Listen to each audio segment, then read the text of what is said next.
Hey guys, it's been a little bit. A couple months ago, I had done a video. I want to say it was maybe in November, talking about music I was checking out, new music I was interested in, that sort of thing. And I thought I'd give a little bit of a follow up to that, shout out some new music, and yeah, that just kind of go from there.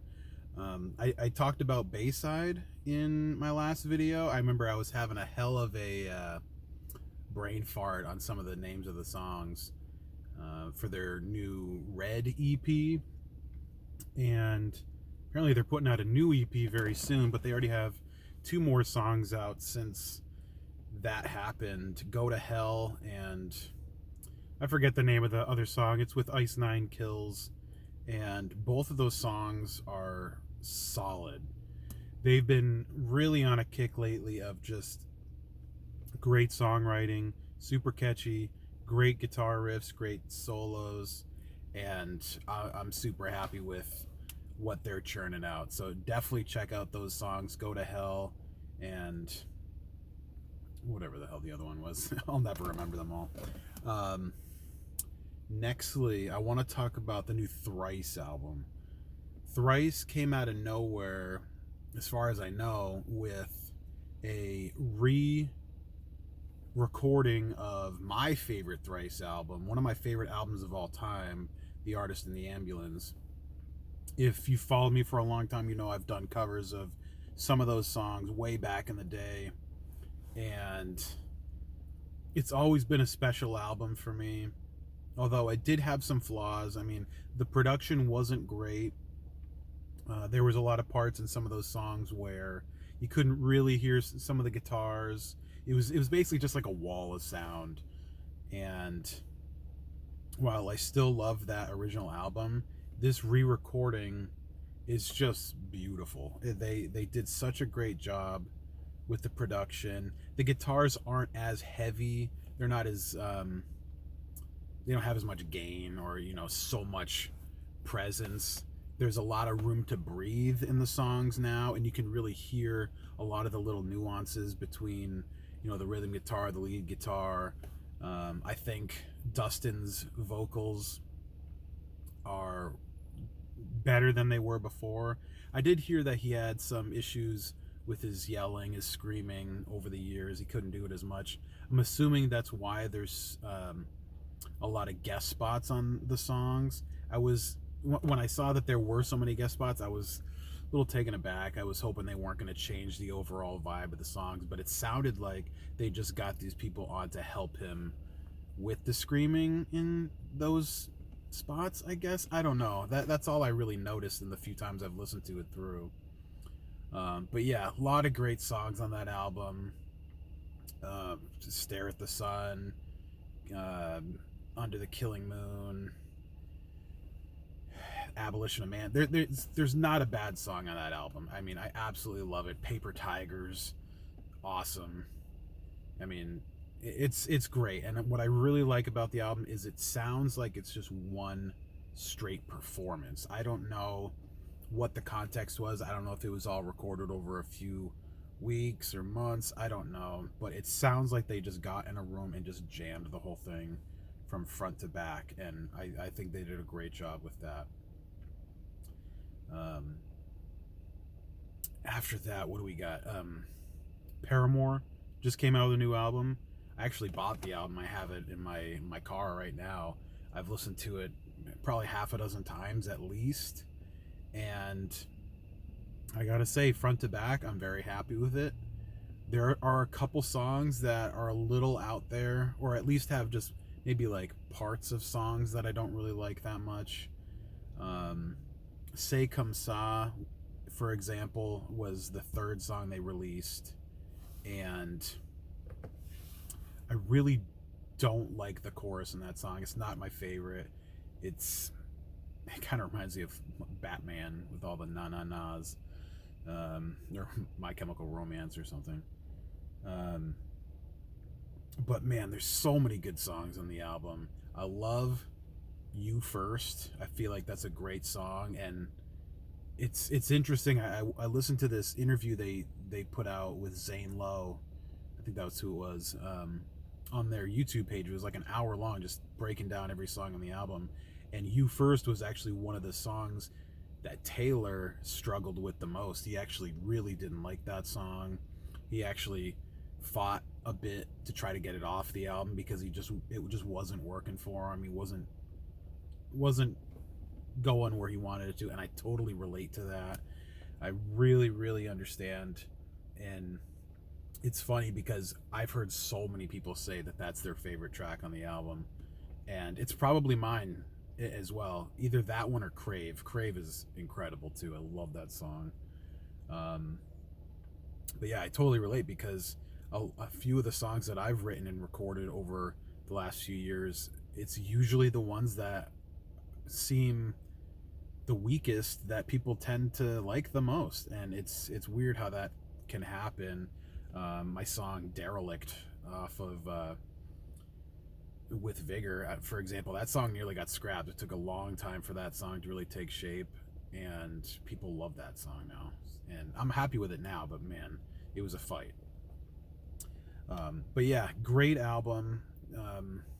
My only other displeasure, I think, with the album was just the fact that the song "Thick Skull" was talked up so much in interviews and stuff. Everyone was like, "Oh yeah, best song on the album." Even the first song that we wrote for the album was "Thick Skull," and you're gonna have to wait till the end of the album to hear it.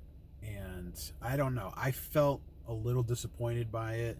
It's not super interesting, at least right now. I really haven't connected with that one, but pretty much all the other songs I think are fantastic. I really, really like the album. What else we got? Jakey, I talked about. He's a hip hop guy. He's a YouTuber. He goes by Nakey Jakey.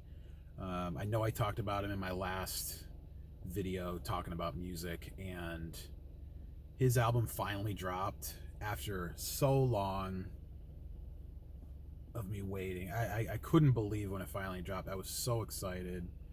It's a shorter album that I would personally like, but you really can't complain at this point.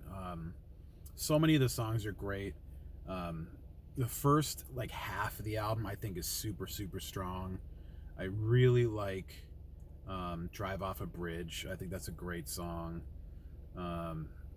Yeah, like the first like 4 or 5 songs I really like. The last couple I feel like are a little weaker. They're a little weirder, a little more unorthodox, but they're still good songs. I still love listening to it. I highly recommend checking it out. It's just a great collection of songs. It's something a little different than the pop punk stuff I usually suggest to people, or rock, any of that sort of thing. But yeah, it's great. I love Jakey, and I can't wait to see what else he does. What else we got? Paul Gilbert announced that he is putting out a Dio tribute album. Paul Gilbert, if you don't know, is one of my absolute favorite guitar players. He kind of sits, in similar company of like Steve Vai, Joe Satriani, as like those 80s shredders, the guys who are just absolutely next level. He used to play in a band called Racer X that was like hair metal kind of. And then he got into the band Mr. Big, which was definitely more of a softer rock, but he still had time to shine with his guitar skills in that one. Then he did a lot of solo work. Some where he sang, a lot where he was just instrumental, and I love both of them.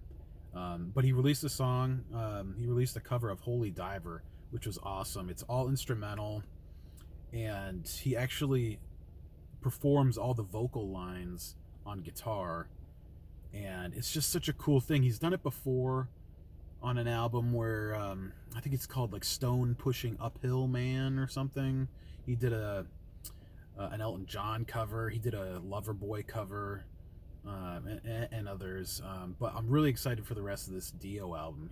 He's such a great guitar player, and Dio was such a monster in the music industry. I love Dio, whether it was Black Sabbath or Rainbow or his solo stuff. And apparently this album's going to have a little bit of all of those, so I'm excited about that. I think the last couple things I want to talk about. Um, there was a band called This Will Destroy You that I came to find out about because I actually sold one of my jazz masters to one of the guitar players in this band, and I came to find out that they're pretty well known in their scene. You know, they kind of remind me of like Tides of Man or Explosions in the Sky, that sort of thing, where it's instrumental, very atmospheric, very emotional, like a lot of like long songs that really take you on like a sonic journey kind of thing. And I really liked the songs that I did hear. I haven't really gone and done a deep dive yet, but there was a song, I believe it was called Threads, that I really liked. And yeah, just a really cool band. And definitely worth checking out if that's your kind of thing. I believe the last thing I want to talk about is Metallica. Metallica's put out a couple new songs, Lux Eterna or Eternae, I don't know how to pronounce it, and Screaming Suicide. I really like the first one, Lux Eterna or whatever. I thought that was a pretty solid song. I thought it had some great riffs in it. I feel like everyone's pretty much on their game. Second song I didn't really fall in love with too much, but then again, I've only heard it maybe once or twice so far. But I think they're still a strong band. You know, I'm interested to see what happens. I think their last album was pretty solid from front to back. I mean, the only thing I really have to say is I feel like my love for Kirk's lead guitar playing is kind of waning a little bit. I don't know, his solos on the last album, what was it called, Hardwired Self-Destruct or whatever, really left a lot to be desired. I don't know. I'm finding myself paying more attention to just the riffs than the lead work. I feel like it's sounding a little bit a little lacking, but that's basically it. As far as music to come, I mean, Blink hasn't posted anything new in a while. I'm definitely interested to see what happens there. Newfound Glory have put out a couple songs here. You know, they did some acoustic song recently that I did not like. I thought it sounded like crap. But then again, that's not really a surprise. Green Day just put out their new, I think it was 25th anniversary of Nimrod. I love Nimrod. Nimrod is a fantastic album. I haven't really checked out the new version with all the bonus tracks and everything, but I think Nimrod's a fantastic album. I like it more than Dookie. I might even say that it's my favorite album. It's probably tied with Warning for me. I like Warning a lot too. But yeah, that's probably about it. That's all I want to say. If you guys have any suggestions for other stuff you want me to check out or talk about, definitely let me know. And hopefully you guys check out the songs that I mentioned here. You know, I'll leave some stuff in the description for songs to check out, maybe like my favorite Paramore, my favorite Thrice, or my favorite, you know, whatever to check out. So let me know what you think, and yeah, we'll talk soon. Later.